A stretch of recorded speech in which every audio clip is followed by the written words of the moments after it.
Hey guys, I'm pretty excited about this video.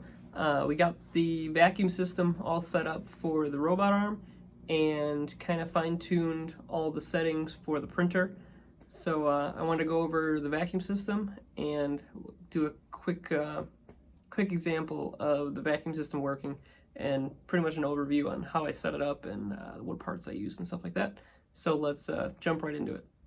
On Fusion 360, I got the CAD model from Dobot software, so it's pretty nice. Everything is very accurately dimensioned. So I think I mentioned in my last video I didn't know where I wanted to put the vacuum. I didn't know if I wanted it static mounted by the base or if I wanted it on the arm. The other thing is Dobot does sell a vacuum system. It's a kind of a box that sits next to the robot that has the hose comes up, but it's quite expensive for what it is. It plugs into the input-outputs on the back of the robot, but I think the whole system ends up being like $500. So this is what the vacuum pump I got looks like. I quickly CAD'd it up. These are dimensions, and I figured I could put it right here. One, it won't put so much weight on the end of the arm. It's closer to this joint, and then it's always clear of obstruction being in here. But I mentioned in the last video, this pump was, I think, at most $18. So from there, I have to make a bracket to mount it onto the arm, and the most obvious place is these two bolt holes here. There's two on this side and two on that side. So I designed the bracket, and the bracket has a slit here. So this can slip in. There's clearance holes here and then on the back side because that's how it is on the pump.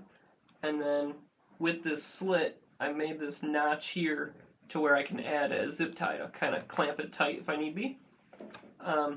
Both of the electrical connections from the pump are underneath, so you can see the pump is kind of suspended here, and then the plugs will be down here, and then I left a little room for them to come out this way. So if I get rid of the pump, you'll see right here, this is where the pump sits on this little shelf, so it sits down in there, and then there's plenty of room below it. So this is where the input-outputs are for the end for the pump or for the end of the robot, and I made a little cover. It's just a 3D printed cover, so the wires will come out of here, they'll loop down and then go up into here. The little, I think it's a DB9 plug. They call it a DB9, but it has 15 pins, so I don't actually know the name of the plug. Maybe it's a DB15, but they make other DB15s that are much bigger than this one. So it took me a minute to find the right plug, but that plug is inside of here, and it came with a plastic black housing where the cord came straight out, but I wanted to 3D print something so the cord comes out the bottom. The only other thing, I don't have it modeled up, but is that little vacuum pump solenoid, and it's a three-way solenoid. So this is the input for the vacuum, so that hose would come down, plugs into one side of the solenoid, and then the second side of the solenoid would come out and then go to the end effector.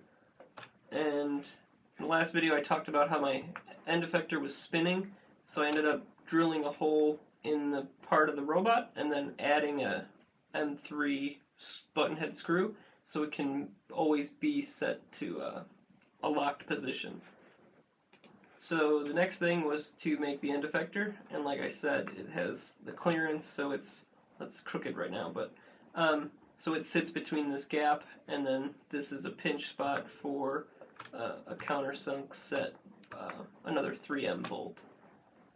And then it just comes out and goes down about 2 inches, and then in the bottom of here I have a little vacuum end effector, a little vacuum suction cup that threads into here. So the tube would come out of the solenoid that sits up here, and it would just wrap down and then go into the suction cup. And that's pretty much it. With that, this can rotate around. The whole thing is not heavy by any means. And I have it all 3D printed, so here's the 3D print files, and then I will get you back and go over the robot with everything mounted up.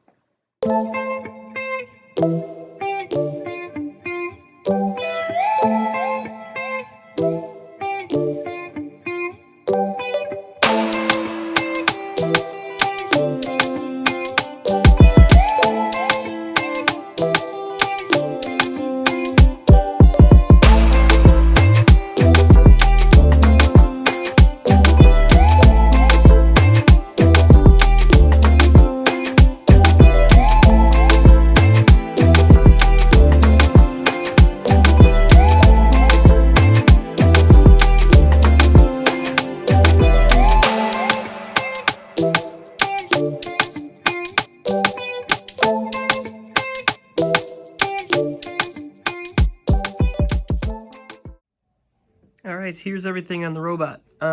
Here's that solenoid, so it's three-way. This hose comes into this side, and then there's an outlet here that goes to the pump. And what it's doing is, once this pulls vacuum, all it's doing is pulling vacuum.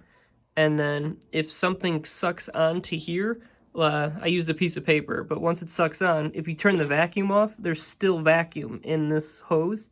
So this three-way valve, once you turn the vacuum on, it closes, so it makes this a loop here, and then when you turn the vacuum pump off, this opens, and then it opens up this as an exhaust. So the vacuum no longer is stuck between here, it opens up to atmosphere out the bottom. So this turns on every time the vacuum turns on, otherwise it's closed. Here's the bracket mounted up on both sides. I didn't mention this, but I did make a clearance hole for that to go underneath as well for the solenoid. There's no obstruction here. I had to make this straight because when the arm is completely 90 at this joint, I had originally designed it so it met the curve, but when it is 90, it wanted to hit these corners. And then you can see this is the metal part that threads into the bottom of the end effector with the suction, and that's pretty much it on this side. If I spin you to the other side, oh, also the captive bolts in here, you can't really see it. On this side, the cords come out. I just braided them because I wanted to look a little better than a bunch of freestanding cords. But here's that DB9 connector, and it's just 3D printed and plugged in. So the other thing was for the robot print settings, I had talked about that coin. So this was an example. I put the coin, this is one of my parts, but I put the coin in between the two parts, and it's actually connected. It's very close connection. Before I had it when it was inside of the raft, but it wasn't holding a good enough connection. So now it's fairly strong enough that when the vacuum pump picks it up the whole unit. I didn't get a chance to actually grab it from the build plate, but you can see I got the Wham Bam build plate in here now, and I've done about probably 30 prints on there, and you can't see anything. It's a little dirty in the video, but you can't tell where anything was printed. So the Wham Bam works really well. The more I use it, the better it's getting. Before, they were on there pretty tight, and it was kind of hard to get the vacuum to pull it off. But now that it's been getting used, the temperature works. So once it goes below 50, they kind of pop right off. So I'm going to fire up the robot and just do a quick example of the vacuum working, and I'll pick this up and move it and drop it off. Alright, I wrote another quick sequence. This one's suction turning on the pump, and then this one here is the release of the pump. The cool thing with this program is you can see it's triggering output 19 and output 20, and you could set it high or low. So 19 is the pump and 20 is the valve. So I'm turning them both on at the same time and then both off at the same time to release the vacuum. And it goes pretty quick, but I will pan you over this way so you can see it all in action. It's basically going to come over here, come to about here, turn the vacuum on, go down. Actually, I think it goes down. Turn the vacuum on, and then go down, pick it up, and then it's going to move it all the way over to there, and then just drop it. I was going to make it a little softer, but it just kind of drops it, but it's all the same. So it happens pretty quick here, so I might do it a couple times, but here's the first one.